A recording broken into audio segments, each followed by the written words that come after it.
Welcome back to episode 3 of Canon Calls. I'm your host, Jake McAtee, and this week we chat with author C.R. Wiley, who's got a brand new book out with us last week titled The Household and the War for the Cosmos. This week we chatted Chris's online presence and whether or not he's redeeming the selfie. He also told us about his tumultuous talk at the University of Idaho during his time here in Moscow. That talk was titled Toxic Matriarchy, and it got the response about what you would think. And we finished up with why specialization is for the insects. Thanks so much for spending time with us and tuning in. This audio is brought to you by Canon Press.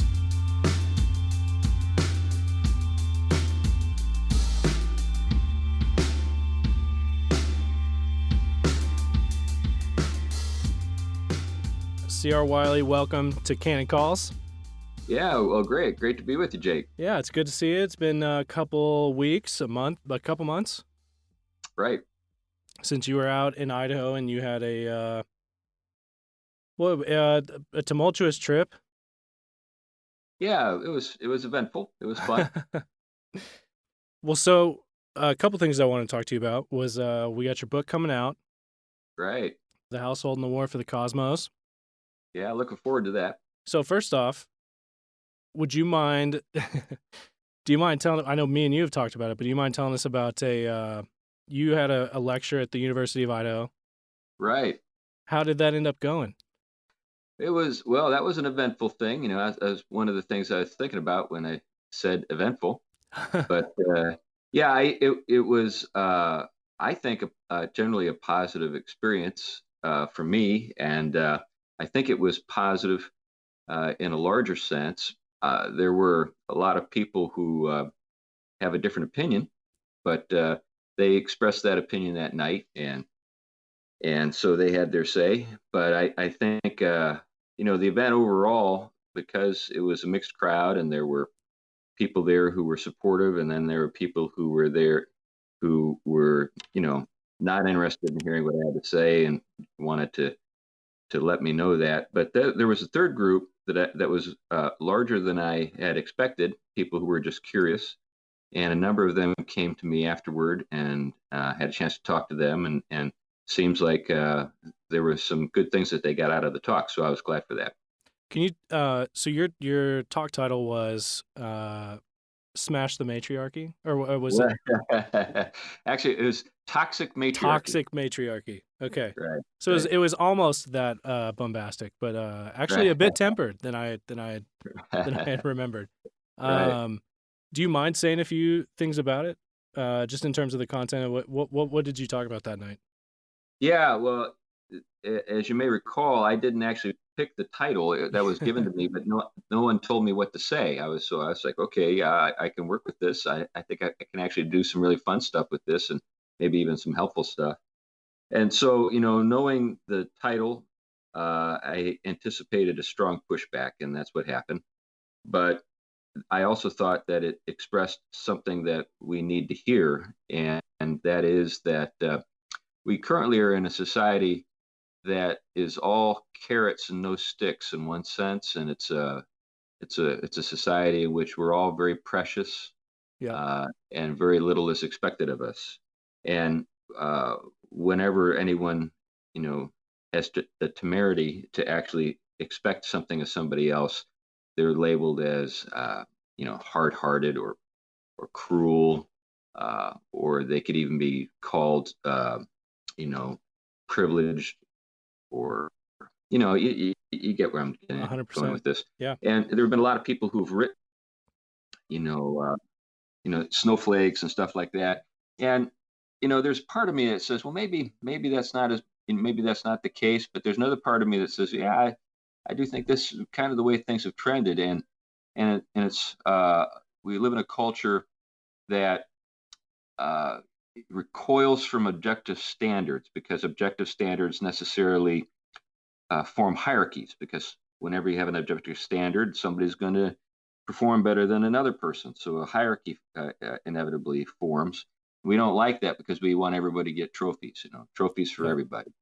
So that was basically my approach. We live in a world that is too nurturing in one sense, and it doesn't require enough of us in another sense. And and we see a lot of that on college campuses. So the fact that I was speaking to a bunch of college students, I think, was a perfect place to do that talk. Do you think just by the response alone, except for the group that you mentioned, do you think the response sort of proved the proof was there in the pudding, just in their response to your message? Yeah, yeah, they marvelously walked right into my trap. So so what I basically did at the opening is I said, "This is what you're going to do, and this is why you're doing it." And then they did everything I said they would do and proved my point the whole rest of the night. It was great. Right. Yeah, I'll tell you, I was running the wide camera in the back, and the one thing I was surprised about is that they stayed the entire time. Yeah, I think I remember I listened to Doug's take on it. He did a podcast on it, Right. if you recall, and I think he had a really good sense of what was going on. He his take was that I was a father to them. And that's actually how I kind of felt, because as I looked around the room, I said, "All you guys, you could be my kids. I'm not much older than you, Right. and in fact, I've got kids that are older than you." And so as I was looking at them, I thought, you know, I kind of feel bad for you. I didn't. Right. I mean, there's a sense in which I was kind of appalled by the behavior. On the other hand, it wasn't as bad as I've seen people behave in other places. I mean, Sure. so Sure. they weren't terrible people or kids or anything, but they I think they had a kind of script that they wanted to follow, and then when I didn't play into their script, they were a little I think disoriented, Right. and they never really got their balance the rest of the night. Yeah, you seem to take the air out a few times. Hmm. And obviously one of the times the most striking memory that I have is you reading is it Who Is Your Mother? Yeah, yeah. Are You My Mother Are You by My Mother? by P.D. Eastman, which is perfect for that talk. Right. And then the rest of the time it almost seemed like at that point they were invested and then just waiting for you to say the thing that they could then all Right. yell and throw tomatoes and then leave. Right. And I will say, there were people outside that were sure that, they were going to do a song and dance and then all march out. And there Right. were people that were outside in the hall that never got to hear anything because they actually stayed the whole time. Well, that's Um, good. no, it was That's good. great. It was great. So, Yeah. Well, I'm glad it worked out that way. I wouldn't have been surprised if they had done that, but I think I wonder if they were hoping for another story. They were, I think, they. yeah. Oh, I think there's no doubt about that. And you told me too, while you were here, it sounded that way. They at least were trying to get the story. The newspaper was there, and they had interviewed both Pastor Wilson and you, Right. and they were kind of fishing for something else that wasn't actually there. Yeah. Well, there's that story, but I was thinking maybe they wanted the Cat in the Hat or something like Oh, that. yeah, I they know were I, just I like read them. Eastman. We weren't expecting Eastman. Right. No, that's awesome. So okay, so and then man, I'll tell you, we have a mutual friend in Peter Escalante, Yeah. Yeah. and he will, notoriously make sure that we know that he was our connection with you originally. We published your you have a trilogy Right. that's in the Young works. adult. Right. Right. So anyway, I had connected you with you about Man of the House, and then I was very interested in maybe seeing you do something further with us. You had suggested that you had something maybe in the works and something that could be seen as a sequel to Man of the House, and that's where your new book War for the Cosmos came from. Right. Yeah. I was really happy that you guys were willing to look at that and consider it, and I'm glad that you decided to publish it. Absolutely. And so looking at your Facebook, there's two things that I think I could summarize what's going to be great from C.R. Wiley's Facebook. Number one is going to be the redemption. I think possibly we could say the full-blown redemption of the selfie. Of the selfie? Of the selfie. I think so. Has anybody ever How, talked to you about this? No, I've not heard that. I So think I'm curious to hear how I've done that. I just I think especially in our camps, not many people have time for the selfie unless, you've got kids in there, maybe your wife. But Yeah. I think C.R. Wiley has really given it to the cool table by just redeeming the selfie, whether it's with cabinets or something else. And it's great to see. Well, I'm glad to know it. I hadn't thought about it that way. I just I was just I guess I've just thought, well, there might be one or two people in the world who care about this, and then I take a 100%. picture of something. 100%. So tell me about, as far as your online life. Have you always been, I mean, I think I started keeping up with you maybe about a year or 2 years ago. So as far, you're a full-time pastor. Right, You write books. I know that you travel and do lectures, all kinds of topics. So right. how is social media played in for you? You seem to intentionally and strategically utilize it. So can you talk a little bit about that? Yeah. Well, yeah, I do think about it. Um, I've my use of Facebook has developed over time, and I do use it in a particular way. So the Facebook page that I think you're thinking about, I actually have two. One is sort of like my benign page where only nice things happen, Okay. Okay. and that's for like people in the past, people that I want to be able to share family photos with and things like that. Okay. And then there's another Facebook page which is much larger, that has a lot of people who are in publishing or are activists or uh, are writers, and that kind of thing. And with that uh, page, I generally think about. I just basically post what's ever on my mind, uh, maybe once or twice a day, Okay. and I guess my take on things is unusual enough that it's grown. I get a number of friend requests every day. I'm at a point where I don't seek them out, and I'm getting close to 3,000 people on my Facebook page, and it's largely because of people connecting with me. Then what happened? It has actually been a key player or key thing in helping me connect with particularly publishers. So I remember a couple of experiences, and I don't know if you're interested in hearing about them, Yeah, but sure. the first is years ago.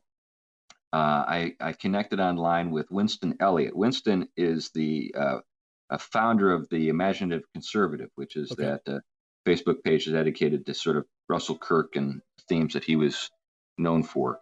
And Winston said, "Hey, I like the things that you say. You're posting. Would you be interested in writing for us?" I said, "Wow, that's out of the blue. Sure." And so that led to connecting with those guys. And I haven't done a lot recently, the last couple of years for them. Um, but the reason isn't because I don't like them. I think they're great. It's because a bunch of other things have happened that have kind of taken over my life. And so there was that. And then I had an even funkier experience. And it has to do with the origins of man in a house.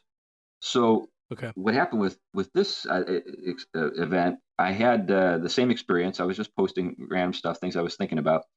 And some guy sent me a instant message, and he said, "Hey, I like what you're writing.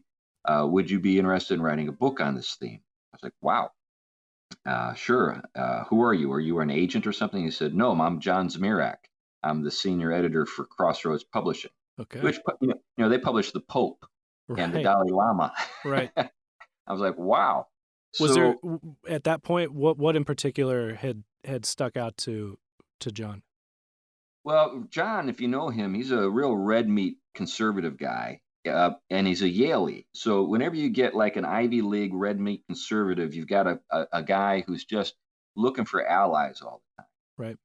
So he's like best friends with Eric Metaxas, and Okay. so that's kind of the world he hobnobs in. And so he took a liking to me, and we hit it off. I remember one time he said, "Hey, next time you're in Manhattan, let's get together and have dinner." And so we did. We were on First Street and he took me to this little French restaurant. He grew up he grew up in, I think, Queens. In fact, he told me the first Protestant he ever met was at Yale.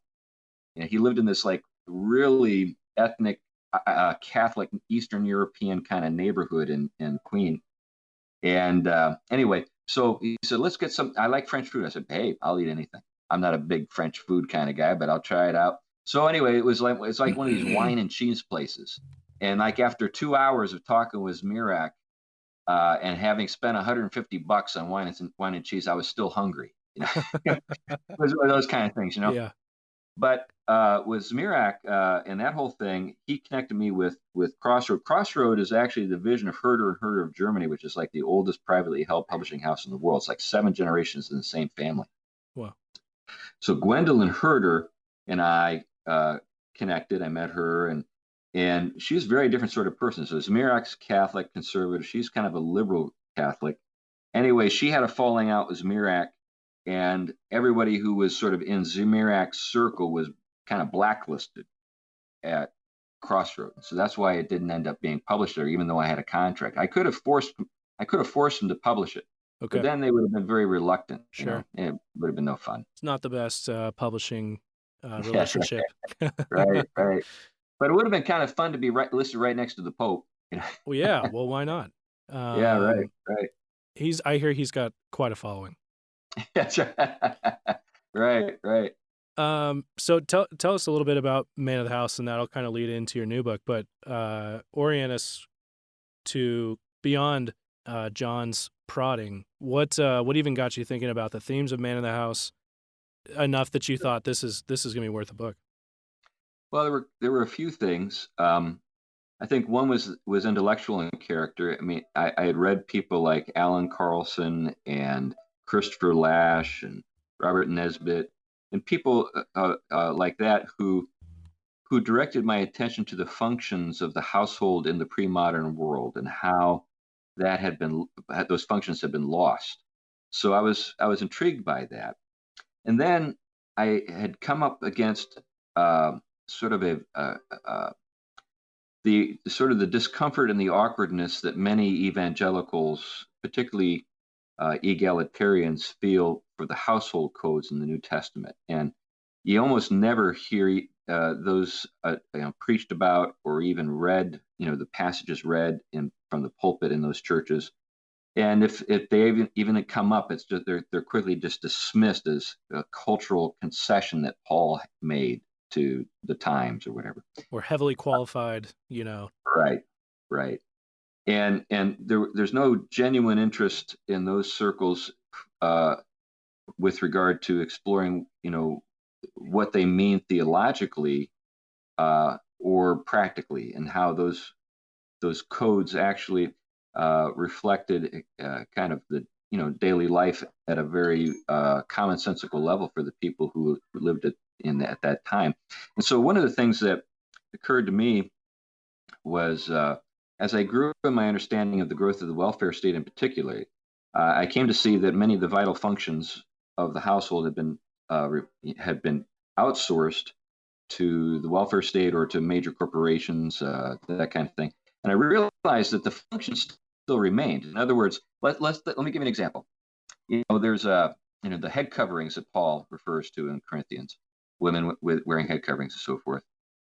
Those were a way to indicate that a woman was under the care or the shelter of a household, and that she was basically covered and protected. Now, we still have that, but it's just been outsourced. So what we have now is, instead of a husband and a father providing for his vulnerable female relations, right? We have the state that performs those functions. Okay. What this does is this creates the illusion of autonomy, the illusion that a person doesn't need this sort of thing. What's actually happened is not that the function is no longer being performed; it's just being performed by somebody else. So you're saying, in terms of like economic marketplace, like, she could now go get a job, have her own income, so the function is still there, as in she needs taken care of, and we in the market now have a spot for that.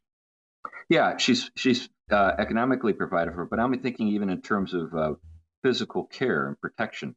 Okay. So, it's like she goes to college, and there are all the the programs that are in place at college to make sure that people who could harm her are sensitized, and and there are various techniques that are employed to provide surveillance and to project authority that allow this woman to go about her daily routines without fear, and those are good. I'm not saying Yeah.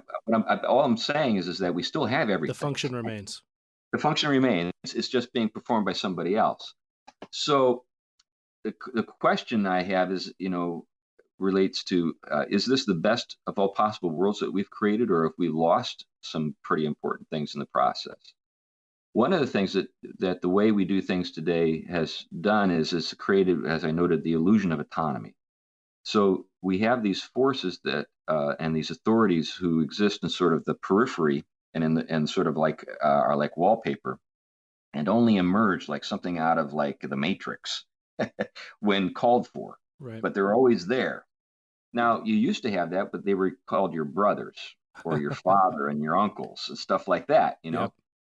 So we're playing games, and we're not actually uh, we don't actually live in a world that doesn't need what the old world performed. It's just we do it in a way that doesn't require us to say thank you.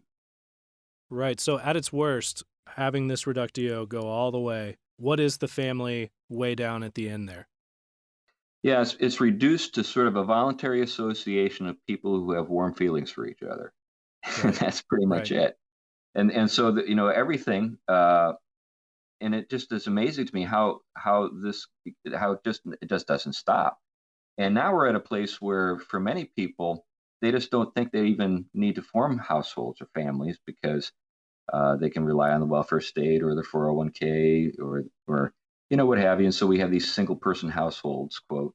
Uh, but I think that we're leading impoverished lives. I think there's loneliness. I think there's anomie. I think there's a sense of meaninglessness that people deal with, that people in the past didn't deal with. But we don't know how to account for those things, so they don't appear on our tally sheets when we think about. We're only prepared to talk about our relationship to the past in terms of isn't it great that we don't need that anymore? We have this now. We Right. don't think about what we've lost in the Right. process. And your book seems so in light of that, your book seems way more about calling attention to a ton of fish and letting them know that they live in water. Yeah, right. That's exactly right. And what's funny about it is, in a funny and a good way, is that wherever I go, no matter to whom I speak, it's about after about like 2 minutes. I'm not exaggerating. After about 2 minutes, the light goes on in everybody's eyes, and they all get it. Right. Doesn't matter what country they're from. Doesn't matter what economic background they're from. Everybody understands because this is the way our ancestors lived forever until just yesterday. And it's almost like we have the reminders all around us, and it just takes somebody to say, "Oh, that's what that was for," and then everybody's like, "Aha!" And then it's just like it just all comes. Right. You were talking to me here. That's even seeped into, especially up. You mentioned the circles that you're privy to in the Northeast, New York City, Boston. That's even seeped into how Christians are speaking. Oh yeah, I mean, there's my friend Aaron Wren, and I know you know Aaron. He refers Yeah, to post familial Christianity, and that's there it is. this sort of this a way of thinking about Christianity in which it's as though the eschaton has arrived, and there's no marriage, and we're all resurrected, I guess, or something. But uh, and these people they can't they can't be bothered. They can't make room in their busy lives and in their upward mobility and their ladder climbing for XYZ Corp or whatever, for children or a spouse or what have you. And now they're actually beginning to to sort of approach Scripture in a way that is intended to kind of validate this whole thing. So um, and I think there's this push for um, a kind of a celibate life, which allows you. It's basically this is this is Roman Catholic medieval priesthood stuff. Yeah. Uh, and now, because we're the priesthood of all believers, instead of sort of like saying to Catholic priests, you need to renounce your celibacy and get married, we're saying to people who are Protestants, you need to renounce your aspirations or the traditions that encourage you to get married, so you can behave like a medieval Catholic priest and Right. and and serve a Monsanto or Neiman Marcus or whatever, as though it were the kingdom of God, and gives it your all. Right. Right. And not only, you couldn't fit a family in your broken loft. That's right. That's right. That's right. And then there are those great restaurants down there where you spend $150 and you're still hungry when That's you're done. right. I was gonna say earlier, the French are not known for necessarily, filling you all the way up. Um, Right, right. Well, at least this particular restaurant didn't do it. right. Right. Um, no, that's really good. So you mentioned your friendship with Aaron Wrenn. Right. Um, can you talk about what insights that he has with the masculinist that you've appreciated most, and even in relation to your own project? Yeah, as you know, we're kind of focused on different things, but they're related. And I think the thing that has been most helpful for me as I've read Aaron is just basically I guess you could call it his BS detector. And so much of the stuff that's being promoted by, mega church pastor types is just nonsense. It doesn't work. I just had a conversation with a young man yesterday. We were talking about so Aaron. A lot of the things he criticizes, a lot of the things that he says have to do with uh, finding a mate or being attracted to the opposite sex. And of course, he's addressing men and talking to them about what women actually do find attractive, as opposed to what megachurch pastors say So they find attractive. for example, godliness is sexy. Right, right, or May not servant be so the case. Yeah. That's right. Yeah, Right. servant leadership or something like that. Yeah. So, and then he tells, hey, here are the facts. Uh, this is what actually is the case. Right. so, so I was talking to a young man yesterday, and I was talking about this very subject, and I said, what I said to him. This guy is in his 20s, his later 20s. And I said to him, what's your approach, or what do you think? I think I put it this way: what do you think women find attractive in men? Something like that. And he didn't have an answer. So It was just, did he have answers that just were wrong, or he actually just did not know? well, he kind of blanked out. And so I Okay. suggested something to him. I said, how about not being nice? And he was sort of like, yeah, they like nice. No, I said, no, no, that's not. You see, your sister wants you to be nice. Your mother wants you to be nice. Your grandmother wants you to be nice. Your Sunday school teacher wants you to be nice. Your elementary school teacher wants you to be nice. Right. Your employer at Kentucky Fried Chicken wants you to be nice. But a woman is not looking for you to be nice. Basically, if you're nice, she puts you in the same category as her brother. Who she Or wants to be nice. right, that's Her right, Kentucky Fried Chicken register guy. right, right. But what is she looking for? And he was completely, sort of, he blanked. And so let me give you some suggestions. One is she'd like a man with a plan. She'd like a guy who's competent.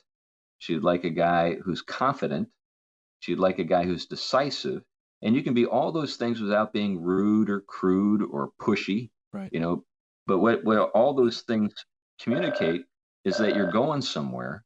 And, basically, when anyone is going someplace, let me turn this off. You're good. Got a phone call. You're a busy guy. We appreciate you taking time.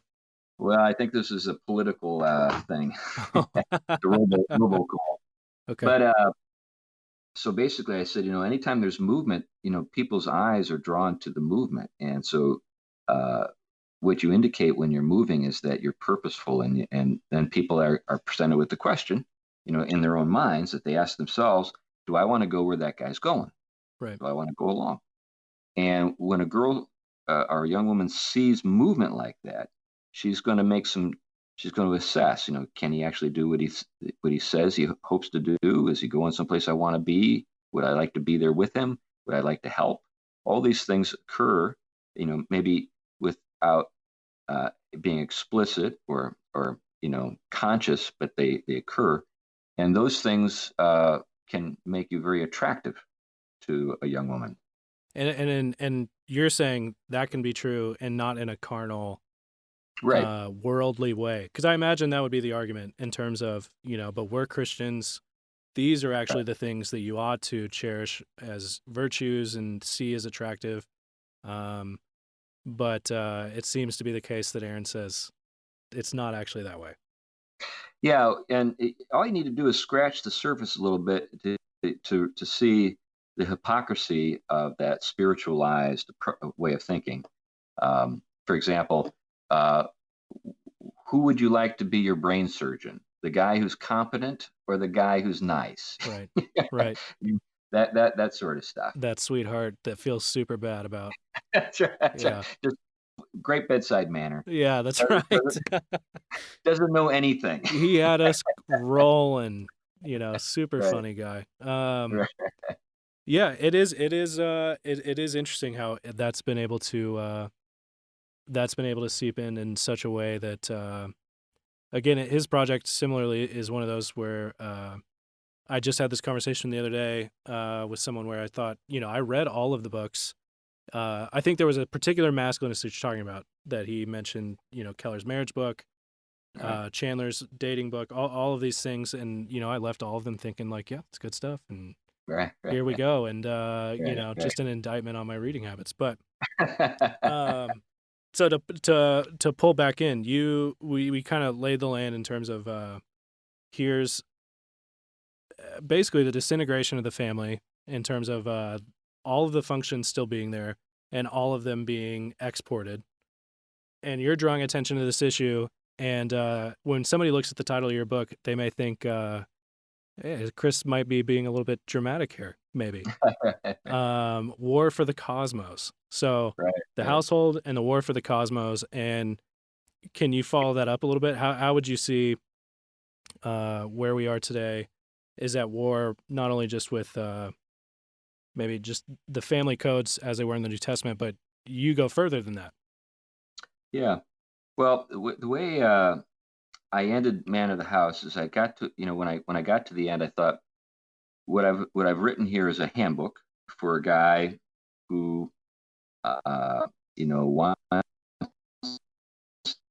to establish a house and needs to find a woman who wants to do it with him. And I've laid out some steps and some ways to go about it.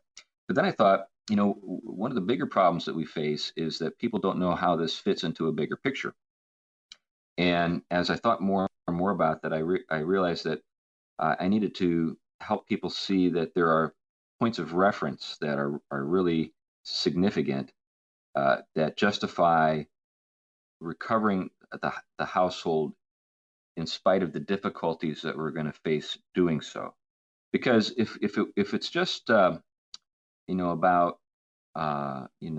your personal goals and your desire to maybe live a little more independently and not have to be an employee of somebody else, and you hit some very challenging things that are in the way that you have to somehow get over or around or through in order to establish a household.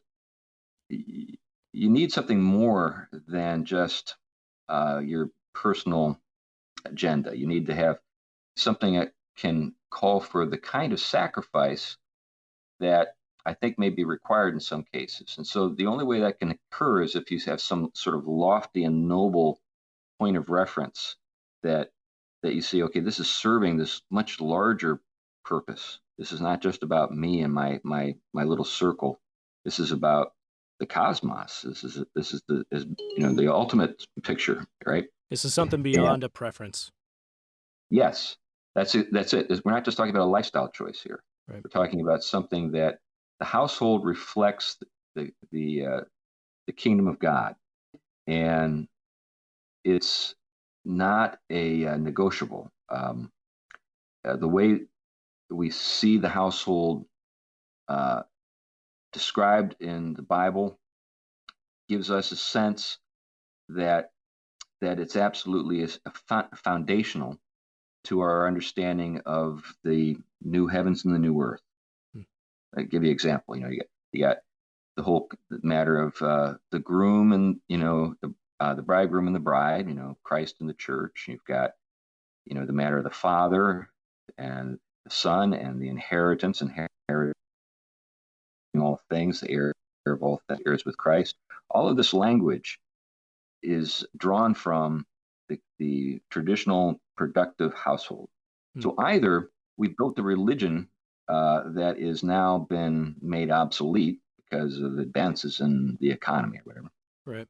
or we have abandoned reality and we need to get back to reality. And so I'm of the conviction that the second is true and the first is a lie. Good. Excellent. Yeah. And you mentioned that cosmic reality is actually what's going to be the foundation for which, when hard things happen, you mentioned that this is going to be a difficult task given the market reality. But this is actually the bedrock which gets you through to that thing. Right. And if it weren't Yeah. there, it's something that you would just crumble upon. Yeah, and one of the things I see, for example, I was in Jersey City a couple weeks back, 2 or 3 weeks back, at a friend's church. I preached for him on a Sunday morning following a retreat that I had actually been, that I was actually speaking at on these very themes. And so this is Jersey City is on the other side of the Hudson from Manhattan. It's as dense as any borough in New York City, but it's not. It doesn't have the cool factor. Okay. It's just a very dense urban environment, and you got people from all over the world living in this area, in this community, this town. And so we were in this church. I was in this church, my friend Sam Perez's church, just marvelous church with people from all over the world. And I discovered that like almost all the adult men, heads of home, had read my book, Oh, Man wow. of the House. Okay. And one after church, Sam said to me, "Hey, come over here, Chris. I want to introduce you to a guy who's like the embodiment of Man of the House." And this is a guy who had come to the United States from Mexico and and knew no English when he arrived, and today owns his own company, has a bunch of kids, owns a second house in Florida, and he's made it in tile. He's a Wow. tile installer. He's a subcontractor tile installer, and as we were talking, I was like, "Man, you are exactly what I'm talking about." So if a Mexican guy who can't speak any English can come over here and do it, it can be done. Right. What's your excuse, punk from suburbia? That's That's what I right. said. I said to Sam, I got to use this guy all the time. I can use him as my illustration to shame all these kids with their degrees and so forth, and they whine and nonsense. I was like, no, it can be done. Awesome. That's beautiful. So there's a quote that in Man of the House, and it's probably my favorite part. I believe it's Robert Heinlein. Oh yeah, right, right, yeah, the science fiction author, right? Yes, and he says a human being should be able to change a diaper, plan an invasion, butcher a hog, con a ship, design a building, write a sonnet, balance accounts, build a wall, set a bone, comfort the dying, take orders, give orders, cooperate, act alone, solve equations, analyze a new problem, pitch manure, program a computer, cook a tasty meal, fight efficiently, and die gallantly. Specialization is for the insects. Yeah, amen. Phenomenal quote. Phenomenal quote. And as far as when you mentioned this guy that you met that's killing the game with the tile, what is it that we are averse not only to that level of Renaissance man-ish, what are you optimistic that you'll see more men this way, or would you say you'd be pessimistic? And then what are the factors that kind of squash that out? Well, I get a lot of positive signals from lots of different directions, so I'm pretty upbeat.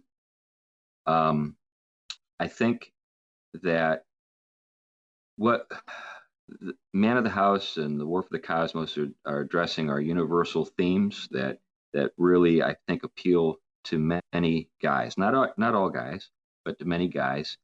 And um, the people who are responding are coming from all directions. I mean, you've got guys who are kind of blue collar, guys who are white collar, artist types.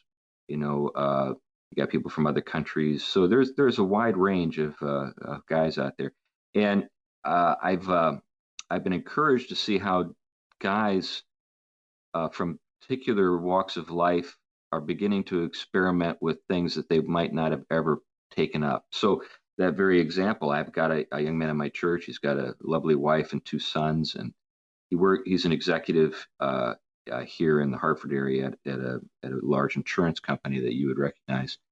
But he's just begun to he's taken up woodworking. Okay. He's read the books, and he's read the book, first book, Man of the House, and he's taken up woodworking, and he's working with his sons, and they're beginning to build things together. So to me, that's a marvelous sign, and I've got really positive a positive regard for him and his future. He's a very bright guy, and he's going to do really well. But you see him beginning to sort of push into things that he maybe were things he would never consider trying, and I'm encouraged by that. Can you talk about beyond that, just being, if somebody would hear that who, might still not know they're in water, but just hear that and think, that's nice, I guess. Yeah. Why would it be important for me to know that level of diversity of operation? Well, I think that you do need to specialize in one or two things, because those would be the ways that you can connect other people in a larger, economic, in the larger economy. But I think it's important to be uh, functionally competent in a wide range of things for different reasons. So when you're functionally competent, then you're able to uh, engage with a wider range of people. I think that's important. Um, for example, if you're the sort of person who's an academic, and you decide, you know what, I need to do something with my hands. Well, you'll find yourself uh, getting into some things that make it possible for you to relate to people who work with their hands all the time. You'll discover That's good. in the process that you respect them, because you discover how difficult those things are to do, for one thing. And then and then as you grow in your own competence in one particular thing, you find it easier to move into another thing. So it's like learning languages, or so I've been told. It's like once you've got your third language down, it's the fourth language is like nothing. It's a It breeze. that's right. I It's hear kind of it's a like breeze. it's kind of like that when you pick up new skills. Right. You don't have to be the greatest. You just need to be generally competent. So I can wire a room, I can plumb a bathroom, I can frame a house, I can do all these different things. But I'm not like the greatest or the fastest in any of those things. But Sure. I'm able to do them. I'm able to work on my car. I'm able to work on my engines. I can do these different things. But that being able to do those things uh, occurred because of a series of decisions that I made and opportunities that I had, and I feel like I have a much richer, sort of appreciation for the range of people that you encounter on a daily basis. Because I've got a background in the arts. I've got an ability to connect with people who are artistic, who are artists, who are writers. But then I've also got an ability to connect with people who have calluses on their hands, Hmm. and so that's great. But there's also, just in the course of daily life, a sense of agency that you develop, and it carries you through into new situations. So because I have agency in a range of areas, I feel confident and can and behave in a competent manner in different settings, and so that's also really helpful. So I could go on, but I think No, sure. it, One thing, um, uh, we have an in-house illustrator, Forrest Dickinson, that I know you met. yeah. And he mentioned something the other day that I thought was more insightful than I'm used to from him. We were talking about so he's working on Hello Ninja with Netflix, and he was talking about animation, and a new animation trailer had come out for a movie, and he was telling me this is bad animation. And I was talking to him about it, and I just said, when you say that's bad animation, what do you mean? And he just said it's just not like real life. God's physics doesn't work that way. Right. And anyway, it at least signaled to me, as far as you're getting to know more of the world that God made, you're learning more of those, the terrain that he made and the rivets that God uses. And it does seem that not only you were mentioning just transferable competence, discipline and competence in this area that might translate into this area and lending itself to agency, but also, and I think this is really true of your work, in which I'm so excited to publish your book, and even just enjoying, like I mentioned earlier, your Facebook, and I think you really do represent that transferable agency and competency. And most of all, what I've appreciated is your eyesight. All that to say, in the last few years, I've been unlearning this, and your books have aided in that and letting me know Great. that, which waters I swim in. But as we wrap up here, because speaking of Forrest, you got to hang out with Forrest and play on his Cintiq a little bit. Yeah, now I'm in debt for thousands of dollars. And now I see that you've got your own Cintiq over there. Right. You enjoying it? I mean, yeah, I am. It's speaking of agency, it's one of those things where, it's a very powerful and complicated and subtle machine that I'm working with. In case people are wondering what a Cintiq Pro is, it's a high-end writing tablet that's used by illustrators and animators and folks like that. So it's got tremendous, it's got a tremendous range of things that you can do, and I'm just beginning to scratch the surface with it. So I'm just kind of learning the basics at this point. Love it. But I'm working on it every day, or close to every day, and trying to learn, how to do the things I want to do. Certainly. Well, please keep posting what you got. And like I said, C.R. Wiley, he's coming out with The Household and the War for the Cosmos. And then once we give you some relief on that, you're picking up the pen to get back to the second book of your trilogy. Right. Yep, looking forward to that. And then possibly kids' book.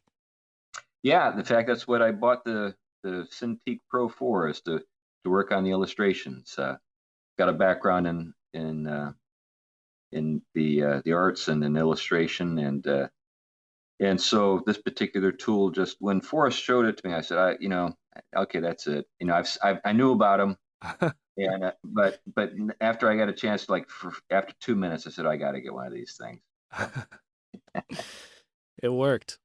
Yeah, it did. Well, good. Is there anywhere where can we send people to keep up with you? Well, of course, there's my author page, crwiley.com. Not on Twitter anymore? No, I don't do the Twitter thing. I was pilloried a few times, and I just, I was being awakened in the middle of the night by people attacking me on Twitter. I was like, I don't need this. Yeah. Yeah, you don't need the Twitter. Yeah, that's right. Excellent. So your author page on Facebook, you have a website, and pretty soon, Household and the War for the Cosmos, live at Canon Press. That's great. Looking forward to that. Appreciate you, Chris. Thank you for taking the time. Thanks, Jake. I enjoyed being here.